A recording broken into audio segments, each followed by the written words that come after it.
আসসালামু আলাইকুম। কেমন আছেন সবাই? আশা করছি ভালো আছেন। আজকের ভিডিওতে আমরা জানব আশিয়া চা বাগান কোথায় অবস্থিত। আমি হুমায়ুন। তো চলেন শুরু করা যাক। ফটিকছড়ি উপজেলার ভোজপুর ইউনিয়নে অবস্থিত আসিয়া চা বাগান সবুজে ঘেরা পাহাড় ও শান্তির জন্য এক দারুণ জায়গা।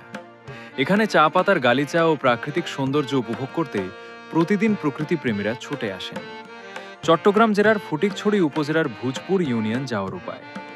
চট্টগ্রাম শহরের অক্সিজেন মোড় থেকে ফটিকছড়ির বিবিরহাট পর্যন্ত বাসে যেতে পারেন। ভাড়া আনুমানিক ৭০ টাকা। সেখান থেকে সিএনজি রিজার্ভ করে আসিয়া চা বাগান পৌঁছাতে পারবেন। ভাড়া আনুমানিক ২৫০ থেকে ৩০০ টাকা। আকর্ষণ: চা বাগানের সুবিস্তীর্ণ সবুজের সমারোহ ছাড়াও কাছাকাছি রয়েছে রাবার ড্যাম ও শিশু পার্ক, যা ভ্রমণের আনন্দ আরও বাড়িয়ে দেয়। আপনি যদি আসিয়া চা বাগানকে চিনে থাকেন, অবশ্যই এই ভিডিওর কমেন্ট বক্সে আপনাকে দেখতে চাই।